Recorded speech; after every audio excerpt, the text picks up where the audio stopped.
청래당 정청래 전 의원 나왔습니다. 어서 오십시오. 네, 여러분 안녕하십니까. 정청래입니다. 예. 요즘 유튜브 안 하십니까? 합니다. 오늘 생방송 안 하십니까? 이제 6시 고정으로 제가 하기 때문에 예. 남발하지 않기로. 매일 데일리로? 네. 힘드시겠네요. 6시 내청래. 네. 생방만 하고 끝입니까? 네, 끝입니다. 후속 작업 안 합니까? 뭐 자막을 만든다거나. 한두 개 해봤어요. 예. 네. 근데 뭐 제가 할 기술적 능력이 없어가지고 예. 네. 그러고 있습니다.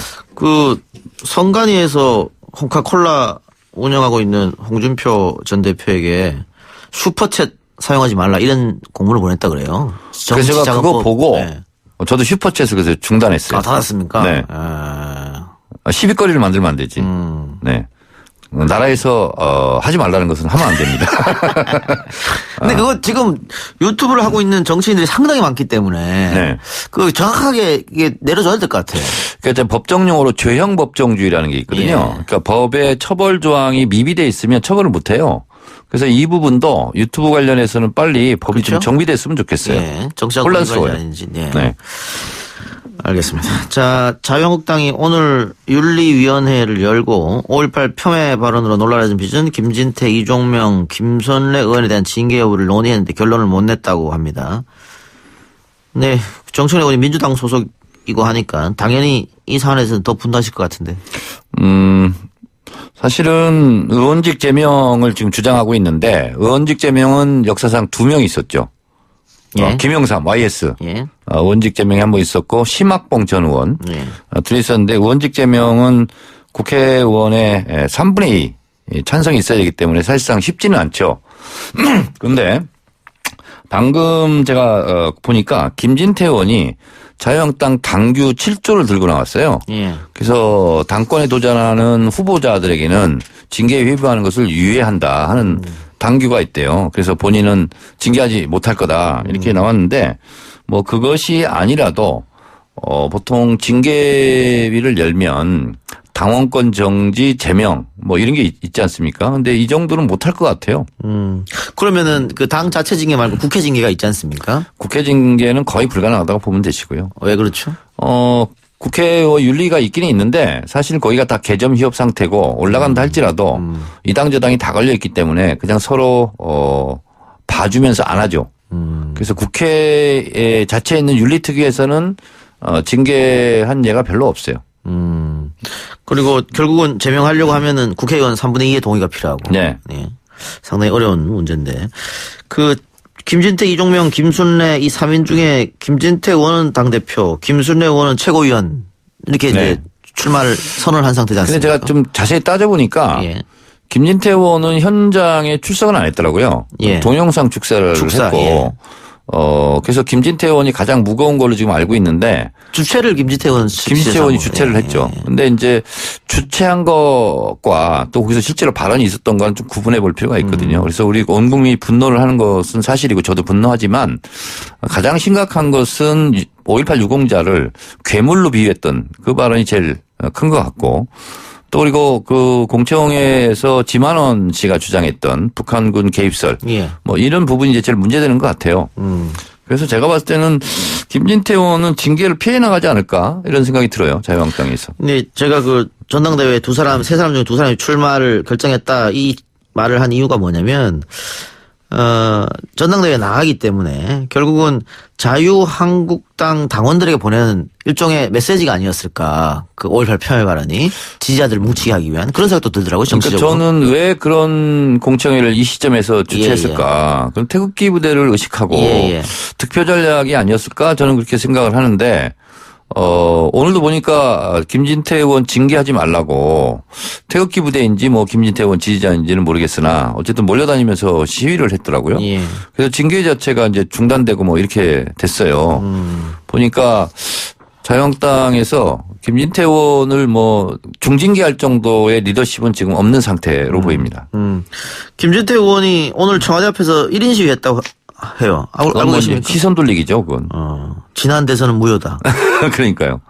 그러니까 뭐냐면 이렇게 더 좀 엉뚱하긴 하지만 이런 걸 들고 나와서 어쨌든 자유한국당 지지자들에게 나를 징계 못하게 해달라 하는 손짓이다 이렇게 보고 있어요. 알겠습니다. 다른 얘기 해보죠. 한반도 이슈 관련입니다. 함의가 지난 10일에 주한미군 방위금 분담금 협정에 가서명을 했는데 이틀 만인 어제 트럼프 대통령의 돌출 발언이 나왔습니다. 한국이 전화 몇 통으로 방위비 분담금을 5억 달러 더 내기로 했다. 앞으로 더 오를 것이다.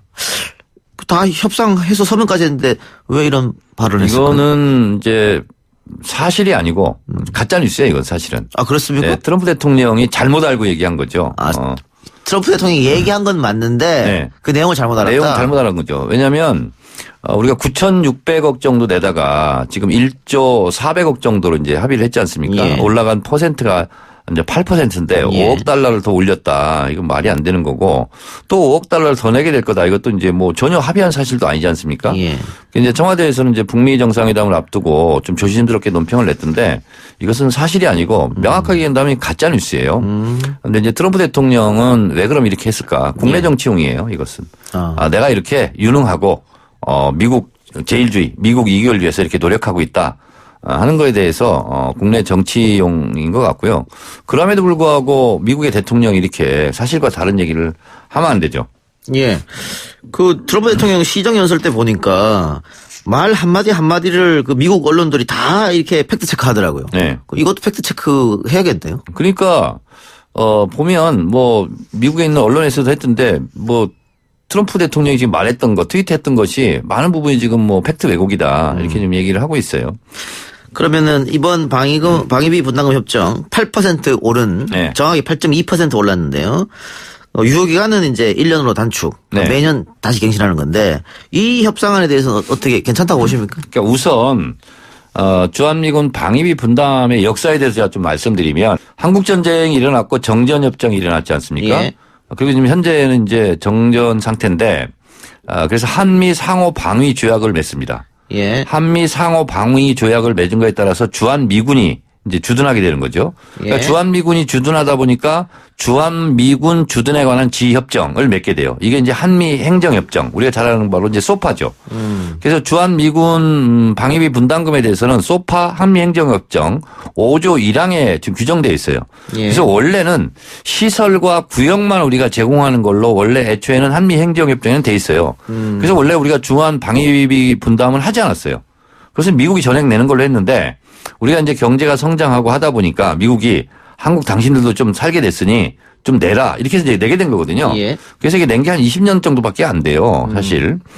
그런데 이제 차츰차츰 올라가서 이제 1조 가까이가 됐고 지금까지 우리 정부에서는 1조 이내로 묶는 거였어요. 그리고 이제 방위비 분담은 절차가 어떻게 되냐면 한국 정부와 미국 정부와 협상을 해오면 그게 이제 국회로 넘어옵니다. 그러면 외교통일위원회에서 그걸 심사를 합니다. 그래서 국회에서 되돌려보낼 수도 있어요, 사실은. 예. 그래서 국회에서 이건 이제 인준을 받아야 되는 사안이거든요. 그래서 방위비 협상을 할 때마다 항상 국회가 지렛대 역할을 좀 하게 됐거든요. 이 부분은 여야가 거의 목소리가 같았어요. 너무 많이 주지 말자고. 근데 이번에는 그런 국회 역할은 좀 없지 않았나 이런 생각이 듭니다. 예. 그 1조를 넘기지 않으려고 했다는 것은 뭐 심리적 마지노선 뭐 이런 건가요? 그렇습니다. 네.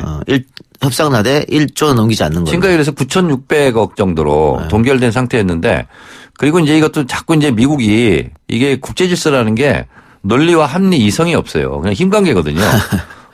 그래서 미국이 요구하면 그걸 안 올릴 수도 없고 상당히 좀 애매한 입장이에요. 예. 그 독일, 일본도 내지 않습니까? 방위비 네. 분담금을. 내고 있습니다. 네. 일본이 우리보다 훨씬 더 많이 내요. 예. 그러니까 뭐 독일하고 일본하고 우리보다 많이 내는데 근데 뭐 GDP로 따지면은 우리가 그것도 그렇게 적게 내는 건 아니다. 이런 얘기도 있던데. 그러니까 우리가 일본보다는 확실히 적게 내는 편이고 일본은 제가 알고 있기는 전체 주 1미군이죠. 그러니까 미군이 한 80% 정도를 내고 있는 걸로. 근데 우리는 한 50% 내고 있는 걸로 알고 있어요. 예, 알겠습니다. 자, 2차 북미 정상 얘기해보죠. 장소는 하노이로 정해졌는데 결국은 미국이 양보했다, 장소를. 이렇게 보면 됩니까? 그 양보했다고 보기는 어렵고 예. 제가 봤을 때는 북한은 원래부터 하노이였어요. 예. 그리고 하노이에서 다낭까지 비행기로 1시간 반 걸린다 그러는데 예. 번거롭고 그리고 하노이에는 북한 대사관이 있고 예.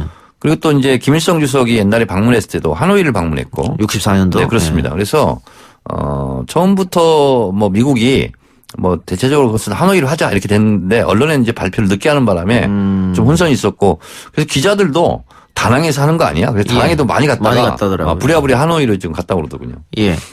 그러니까는 북한 입장에서는 김정은의 할아버지가 방문했던 곳이고 그러면은 그 북미 정상회담 하기 전에 네. 북한과 베트남의 정상회담 이것도 지금 추진하고 있는 거 아니겠어요? 그것이 저는 이제 전에 이루어질 줄 알았더니 오늘 보도를 보니까 북미 정상회담 직후에 열릴 것 같다. 후에. 이렇게 되는데 저는 여러 매체에서 주장을 했지만 베트남에서 하는 것 자체가 엄청난 메시지다. 네. 이렇게 생각하거든요.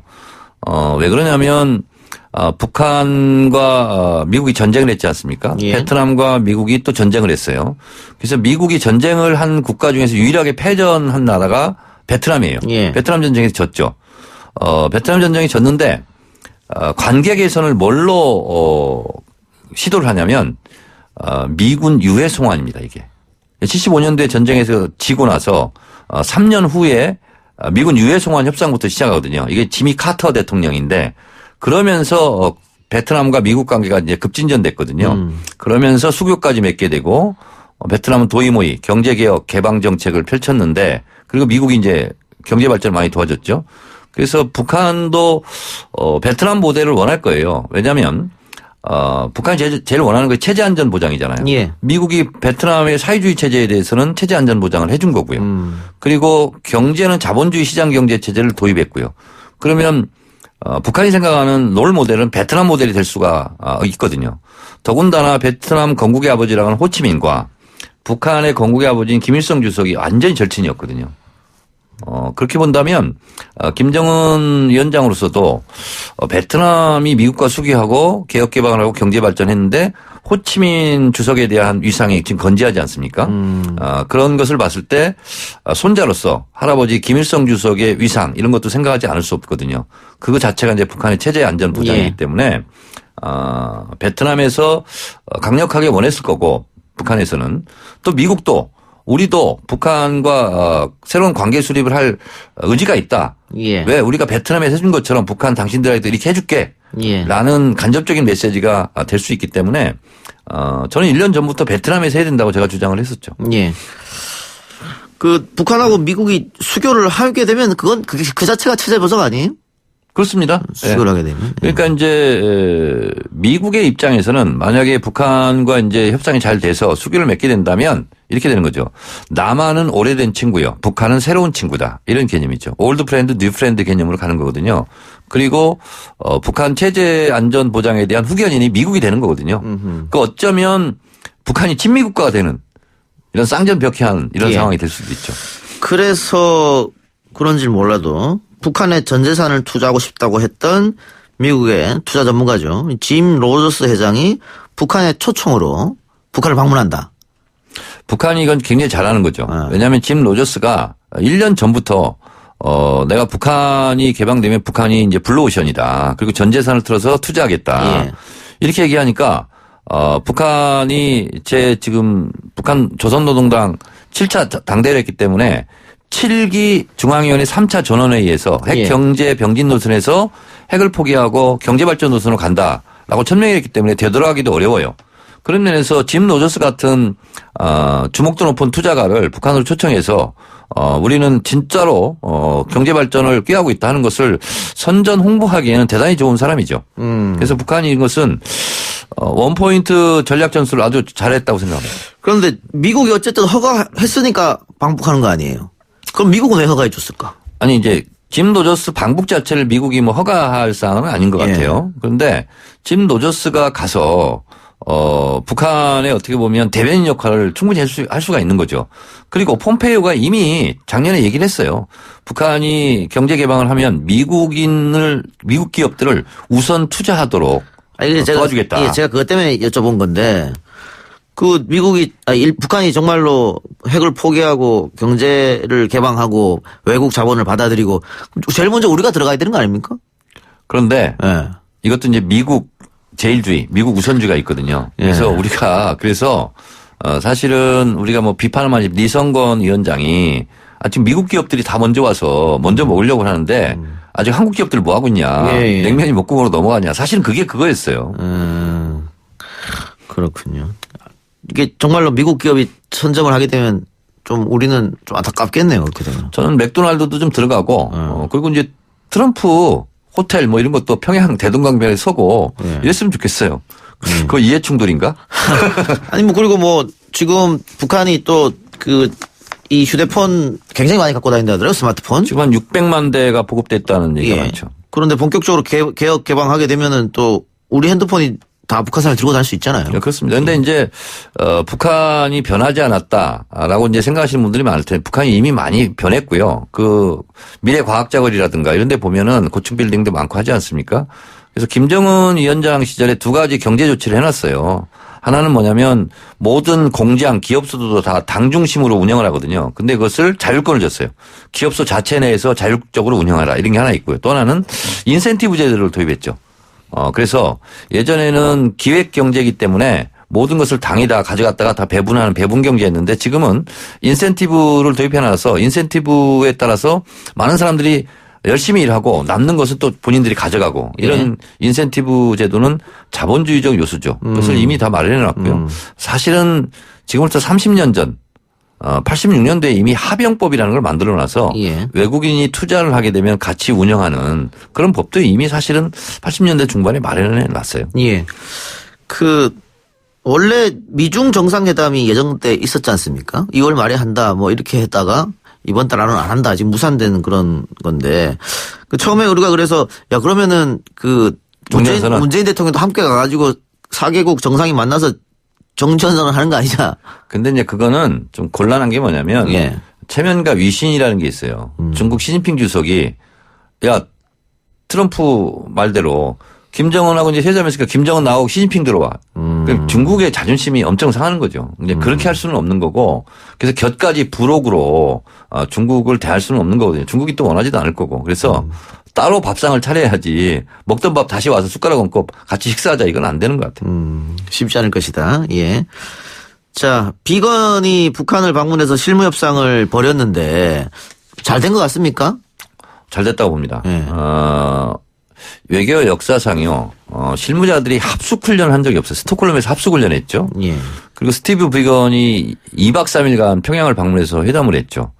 그리고 이제 비건이 어느 정도 영향력이 있을까. 그런데 볼턴을 제치고 트럼프 대통령과 직거래를 하는 걸로 지금 확인이 됐고 또 북한의 이제 카운터 파트너인 김혁철 전 스웨덴 대사 같은 경우도 제가 알아보니까 상당히 실력 있는 사람이고 그리고 북외무성 구국 출신이래요. 구국이라는 게 이제 전략을 짜는 데인데 거기는 이제 엘리트들이 가는 것이고 실제로 이른 나이에 30대 말에 차관급까지 이제 승진했다는 거죠. 그런 면에서 봤을 때 김정은 위원장한테 굉장히 신임을 받고 있는 것 같아요. 그래서 두 사람이 만났기 때문에 바로 트럼프와 김정은에게 직보가 되면서 서로 협상 조율을 했기 때문에 많은 성과가 있을 거라고 봅니다. 예. 앞으로도 계속 몇 차례 더 협상이 있을 거 아닙니까?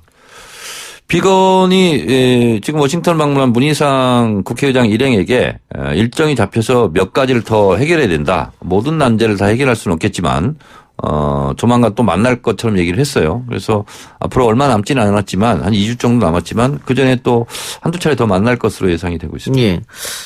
한두 차례 더 만날 것으로 예상이 되는데 지금까지 실무협상을 하면서 금강산 관광이나 개성공단 같은 거 그러니까 북한이 말한 미국의 상응 조치 이런 것도 이가 다 됐을까요? 저는 다 됐을 거라고 보고 아까 베트남 얘기하면서 한 가지 빠뜨린 매우 중요한 얘기가 있는데 베트남하고 미국이 관계 개선하는데 유해 송환이 매개체가 됐다고 그랬잖아요. 북한과 미국도 싱가포르 1차 북미 정상회담 때 네 번째 합의사항이 유해 송환이에요. 근데 유해를 송환하려면 유해를 발굴해야 되지 않습니까? 그러면 그 비용이 한 구당 3,500만 원 정도 된다는 거예요. 그러면 미국이 현금으로 줘야 돼요. 그럼 스스로 대북 제재는 현금을 주지 말라는 건데 미국도 거기에 빠질 수 있잖아요. 모순에. 그래서 그런 부분은 부분적으로 내지는 낮은 단계로 대북 제재 완화도 어느 정도 예상이 되고 있고 가장 알맞는 소재가 메뉴가 뭐냐면 금강산 개성공단의 재개다. 그렇게 생각하고 그 부분은 저는 제 추측입니다만 어느 정도 회수가 됐다 이렇게 보고 있어요. 그렇다면은 미국도 더 얻으려고 그럴 텐데 협상을 해서 뭐 ICBM의 폐기라든가 영변 핵시설의 연구 폐기라든가 뭐가 있을까요? 이미 영변 핵시설은 전문가들 들어와서 사찰해라. 폐기할 용의가 있다. 다만 상응 조치가 있어야 된다. 그렇게 얘기했는데 그 상응 조치는 대북 제재 완화인 것은 분명한 것이고 그리고 미국 트럼프 대통령이 가장 원하는 것은 이제 재선 레이스에 들어가야 되는데 가장 큰 미국 국민들에게 선전할 거는 ICBM이죠. 그래서 ICBM이 몇 개가 있는지는 모르겠지만 예를 들면 뭐 김일성 광장 이런 데서 ICBM 풍계리 핵실험장 폭파처럼 뭐 그런 폭파 같은 거 하면은 너무나 큰 이벤트가 되지 않겠어요? 예. 그래서 플러스 알파가 예. 저는 ICBM에 대한 통큰 결단 이것이 있지 않을까 이런 생각이 듭니다. 알겠습니다. 오늘 얘기 여기까지 듣죠. 하나 더 여쭈려고 그랬는데 시간이 다 돼가지고. 네. 예. 수고하셨고 다음 주 수요일 날 정 의원님 다시 만나 뵙겠습니다. 고맙습니다. 네, 고맙습니다.